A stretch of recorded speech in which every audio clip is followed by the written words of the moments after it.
पौआ पीने वाली सास। अरे माँ जी, क्या मौसम है आज, सुहाना सुहाना। चलो ना, थोड़ा सा लगा लिया जाए निशाना। देख देख, मेरी बोतल कैसे नाच रही है। देख, अरे भाई, मुझे एक पैग और पीना है। चलो माँ जी, लगाते हैं दो चार जाम। लेकिन माँ जी, इसके बाद आप दो चार ठुमके लगा ही देना। अरे आखिर तेरी सास हूं मैं। चल, अब मेरे टकले पति के आने से पहले एक एक पैक पीकर सो जाते हैं। दोनों सास बहू शराब के नशे में धुत अपने घर में नाचने लगते हैं कि तभी अचानक से दरवाजा खुलता है और दरवाजे पर माही का पति सूरज और उसका ससुर मोहनदास खड़ा होता है। जैसे उन दोनों की नजर कल्याणी और माही पर पड़ती है, वो उन्हें देखते ही रह जाते हैं। ये क्या कल्याणी, तुमने घर का क्या हाल मचा रखा है। अरे जरा अपने आप को देखो, सीधी भी नहीं खड़ी हो पा रही हो। कम से कम अपनी उम्र का तो लिहाज करो। ये सब क्या है माही? क्या इसलिए हम दोनों ने तुम्हें घर पर अकेला छोड़ा था? हमने तुम्हें कितनी बार कहा कि शराब मत पिया करो, लेकिन तुम हो कि मानती नहीं हो।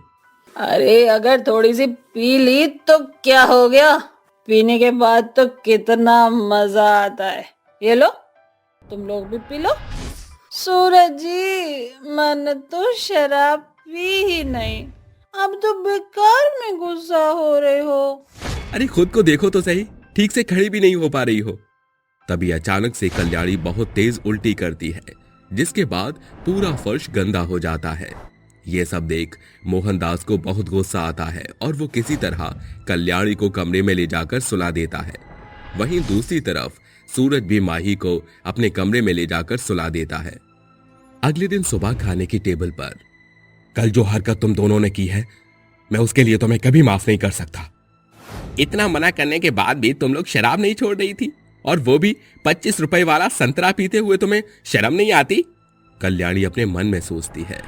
अब तुझे क्या बताऊं बेटा, उस संतरे में कितना जोर है।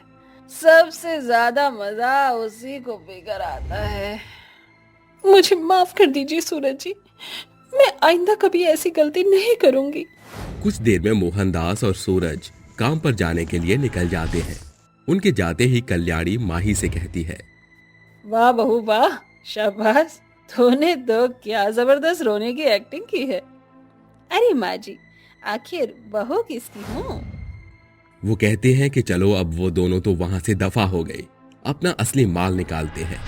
मोहनदास और सूरज के जाते ही माही और कल्याणी खाने की टेबल के नीचे से शराब की बोतल निकाल लेती है, जिसके बाद वो दोनों मिलकर शराब पीने लगती हैं। तभी माही गाना गाती है, मुझे पीने का शौक नहीं, पीती हूँ कम भुलाने को। ये गाना गाकर माही रोने लगती है, जिसके बाद कल्याणी पूछती है, अरे बहू, तू रो क्यों रही है? चल मुझे बता, तू क्यों रो रही है, बता। माँ जी, अब तुम्हें क्या बताऊं, मुझे मेरे एक्स बॉयफ्रेंड की याद आ रही है। क्या कहा? Ex boyfriend? क्या बहू, तेरा कोई एक्स बॉयफ्रेंड भी था? वैसे मैं भी कुछ कम नहीं थी बहू। मेरे जमाने में लड़के मेरे आगे पीछे घूमते थे, पता नहीं कहाँ चले गए वो दिन। माँ जी, मेरे पीछे तो पूरा मोहल्ला ही पागल था, अब क्या बताऊं आपको। आखिर तू मेरी बहू है, मुझसे कम थोड़ी निकलेगी। कल्याणी और माही दोनों पूरे दिन मिलकर शराब पीते हैं, जिसके बाद वो रात को शराब के नशे में धुत खाने की टेबल पर ही सो जाते हैं और खाना भी नहीं बनाते। जैसे ही मोहनदास और सूरज उन दोनों को इस हालत में देखते हैं, वो दोनों गुस्से से लाल हो जाते हैं और आपस में बात करने लगते हैं। देख रहा है बेटा, ये दोनों सास बहू किस तरह नशे में पड़ी हैं। ऊपर से हमारे लिए खाना तक नहीं बनाया। मैं तो इनकी रोज रोज के पीने से बहुत परेशान हो चुका हूँ। पिताजी, अब मैं आपको क्या कहूँ, आपकी धर्मपत्नी ने अपने साथ साथ मेरी पत्नी को भी बिगाड़ दिया है। अरे मेरा मतलब मेरी माँ ने। सूरज की बात सुनकर मोहनदास अचंभित रह जाता है, जिसके बाद वो कहता है, ये सब रोज रोज तो नहीं देखा जा सकता है, मैं इसका कोई ना कोई तो उपाय निकालना ही होगा। ये सोचकर बेचारा अपनी पत्नी कल्याणी को अपने कमरे में ले जाता है और सुला देता है। वहीं दूसरी तरफ बेचारा सूरज भी अपनी पत्नी माही को अपने कमरे में ले जाता है और सुला देता है। उसके बाद दोनों बाप बेटा बाहर से खाना खाने जाते हैं और खाना खाकर वापस अपने घर आकर सो जाते हैं। अगले दिन बिना माही और कल्याणी को उठाए वो दोनों अपनी अपनी जॉब पर चले जाते हैं, जिसके बाद माही नींद से जाग जाती है। हाय, मेरी तो सर में दर्द हो रहा है। ऐसा लग रहा है जैसे फट जाएगा। ओफो, आखिर कितना टाइम हो गया। जैसे ही माही की नजर घड़ी पर पड़ती है, घड़ी में 10 बज रहे होते हैं, जिसे देखकर माही तुरंत उठती है और अपने सास के कमरे में जाती है। अरे माँ जी, उठो उठो ना माँ जी, देखो कितना टाइम हो गया है। 25 रुपए का संतरा पीकर बिल्कुल बेहोश पड़ी हो। उठो माँ जी।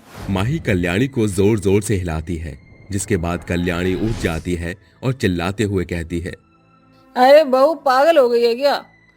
क्यों बार बार जगा रही है? सोने क्यों नहीं दे रही है?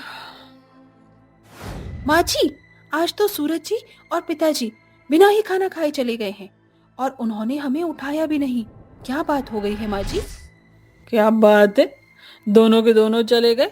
अरे तो किस बात की देरी है? फटाफट अपनी बोतलें निकालते हैं और थोड़ा सा अच्छा माहौल बनाते हैं। कल्याणी की बातों में माही भी आ जाती है, जिसके बाद वो दोनों बेड के नीचे से शराब की बोतल निकालती हैं और पीने लगती हैं। कुछ ही देर में शराब पीकर दोनों के पेट में गड़बड़ होने लगती है। अरे ये क्या? मेरा पेट दर्द क्यों हो रहा है? लगता है मुझे एक बार फ्रेश हो जाना चाहिए। कल्याणी टॉयलेट में जाती है, जिसके बाद माही का भी वही हाल हो जाता है और वो भी टॉयलेट में चली जाती है। जैसे ही दोनों सास बहू वापस बाहर आती हैं, उन्हें दोबारा से पेट में दर्द होने लगता है। ऐसे ही दिन भर उनके 50 बार चक्कर लग जाते हैं और उनकी बहुत बुरी हालत हो जाती है। तभी माही रोते हुए कहती है, अरे माँ जी, ये सब क्या हो रहा है? मेरी तो बहुत बुरी हालत हो गई है। ऐसा मन हो रहा है कि बस टॉयलेट में ही अपना कमरा बना लूं। अरे बहू, मेरा भी वही हाल है। मेरा पेट दर्द कर रहा है। मैं दोबारा से जा रही हूँ। वो उठकर दोबारा से टॉयलेट में चली जाती है। ऐसे ही उनका बहुत बुरा हाल हो जाता है। जैसे ही शाम को मोहनदास और सूरज ऑफिस से वापस आते हैं, तो वो माही और कल्याणी को खाने की टेबल पर बहुत उदास बैठा हुआ देखते हैं। तुम दोनों खाना क्यों नहीं खा रही हो? लगता है आज बहुत स्वादिष्ट खाना बना है, लेकिन तुम दोनों की शक्ल क्यों लटकी पड़ी है? वो दोनों की ये बात सुनकर माही और कल्याणी दोनों ही फूट फूट कर रोने लगती हैं और उनसे माफी मांगते हुए कहती है, मुझे माफ कर दो, मुझसे गलती हो गई। हमने शराब के नशे में एक बार भी ये नहीं सोचा कि तुम्हारा क्या हाल होता होगा।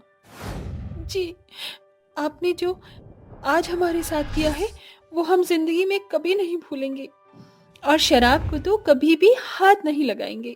दोनों को देखकर मोहनदास और सूरज जोर जोर से हंसने लगते हैं और कहते हैं, ये हुई ना बात, अब आया ना ऊंट पहाड़ के नीचे। ये सब हमने तुम दोनों को सबक सिखाने के लिए किया था और तुम्हारी शराब की बोतल में जमाल गोटा मिला दिया था। हाँ जी, ये जमाल गोटे की शीशी मुझे डस्टबिन में दिखाई दी थी और जिसके बाद हमें समझने में देरी नहीं लगी। आइंदा हम दोनों कभी भी शराब को हाथ नहीं लगाएंगे, लेकिन दोबारा ऐसा मत करना। हम दोनों तुम्हारे आगे हाथ जोड़ते हैं।